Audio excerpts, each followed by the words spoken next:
What's going on, everybody? Kabao here once again with another Diablo 4 video, and today we'll be talking about gearing and one big mistake that you might be making when it comes to doing so. And at the end of the video, I'm also going to go over a website that might help you target farm some unique items that you might be missing that are essential to your build. And hopefully this site has your item, because it doesn't quite have everything, but hopefully it does. But anyway, if you guys could please give me a like and subscribe, it really helps my video out, and I'd love to continue making these videos for you. Well, let's continue here. First, we're going to start with that big mistake that you're making, which is not picking up your rare gear. A lot of you are strictly picking up legendary gear, especially some of you in World Tier 3 and World Tier 4, and that is a big mistake. I get why, though. I get you don't want to fill up your inventory with rares. You don't want to fill up your inventory in general because you're tired of having to go back, having to go and go through your gear again. I'm like, okay, is this a stat that I need? Is that a stat that I need? Is that a stat that... I get it.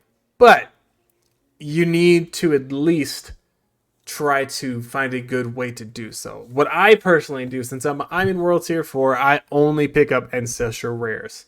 Of course, I pick up Legendaries as well, but I only pick up Ancestral Rares, so that way I'm not filling up my inventory with Sacred ones that I'm not going to be using in the first place.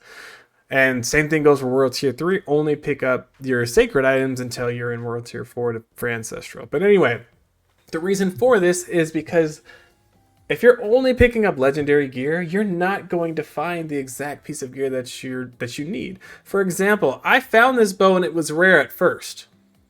I didn't find it legendary. I didn't find it with every stat that I needed on there. And I didn't find it with the aspect on there either. Or socketed for that matter, but we'll talk about that in a little bit. And anyway, I needed the 159 dex, I needed the damage to chilled enemies, and I needed the vulnerable damage. But crit stack damage wasn't always on this.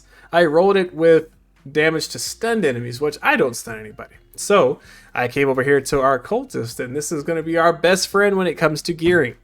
I came over here to the occultist. I put my rare bow in here, and the first thing I did was I put the imprint on it that I was looking for, or the legendary aspect that I was looking for. So if I was looking for, I don't know, grasping veins or something like that, I'm not a necromancer, but here we go. If I needed this on my bow, this is where I would go to do it. It's going to cost you some gold, but you just got to save some up, make sure you're selling some items too, all that. But this is how you're going to make your legendary. So a lot of people have this common misconception that only legendary gear has 4 affixes on it, 4 suffixes, whatever you want to call them. Some people think that there's only 4 of them on legendary gear, but that isn't true. That's the true when it comes to gear in World Tier 2 and World Tier 3. When you have Sacred gear and you have Ancestral gear, it's always going to drop with at least 4 affixes on there. Well, only 4 affixes on there. But anyway, this isn't going to change. If you notice, it's still basic skill, overpowered damage to chilled and slowed enemies. All the percentages are the same on each, right? When it becomes legendary. But you aren't picking those items up. You need to pick up your rare gear so you can do that. And not only that, let's say I didn't need the basic skill damage on here. Let's say I didn't need basic skill damage on this bow. So I would come over here to enchant. Now it's going to cost you some stuff. Veiled Crystals, Forgotten Souls, which I don't have any of, so I can't entirely show you, but it's not that hard once you start. Anyway, but on your free Forgotten Souls are farmed in Helltide zones. You get them from chests and other things around the Helltide areas, in case you're wondering. But it's also going to cost you some gold, but hear me out with this gold. The reason, again, that you want to pick up all your rares is you get a high quantity of rare items versus legendary items. So if you find that you're spending too much gold on this, you have a better chance of just going and finding another rare piece of gear with the stats on it that you're looking for versus constantly enchanting. Because if I were to roll this, sure, it's only 87,000 right now. But if I show you my chest piece, I learned this the hard way with my chest piece. I wanted some more armor on here so I could survive. But if you notice, my chest piece is now 3 million gold in order for me to roll it again. So you need to be careful. If you're finding that an item, if it's not too big of an upgrade, and you find this item, just look for rare gear. You don't need to find another legendary piece. Don't waste the amount of gold like me. Don't be like me sometimes. Okay, just don't. But anyway, again, pick up your rare gear. Come over here, put the affix on it. Come over here and enchant it the way that you need. Now, another thing you can do is target farm specific pieces of gear. I wouldn't recommend it Most of the time, that's something for somebody that has a full build. The only thing they're looking for is that unique. They're only looking for that one piece of gear. That's usually what it is when it comes to target farming.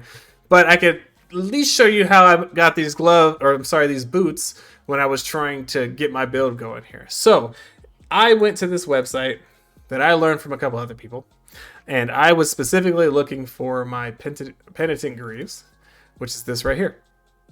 If you notice now, it tells me the exact monster type that drops boots specifically, but it has a higher chance of dropping the boots that I'm looking for. And it even goes over which dungeon you can find a high density of these monsters in as well. So that it's kind of cool. Now, I say target farming, but it's not like a guaranteed drop. It just has better chances of dropping boots in general, which gives it a better chance of dropping unique boots. You can do this with other types of gear as well. But it doesn't always give you each and every one of these dungeons that it drops in. So, like, for example, if I wanted to farm out this ultra rare, where is it at? Harlequin Quest, right?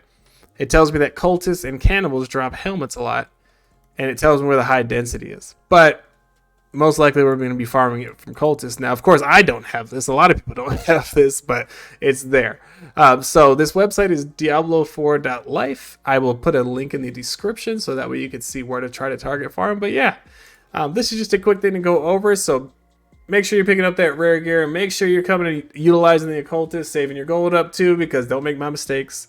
And try to use that website. See if you can maybe get some gear that you might be looking for. Maybe you can be one of the few that got some of that ultra rare gear too. But anyway, thank you guys again. And again, if you could please like and subscribe to my video, I really appreciate it. I just want to kind of put out some information. I'm sure a lot of people do know, but there also is a lot of people that don't know about this stuff. So I'm here to try to help.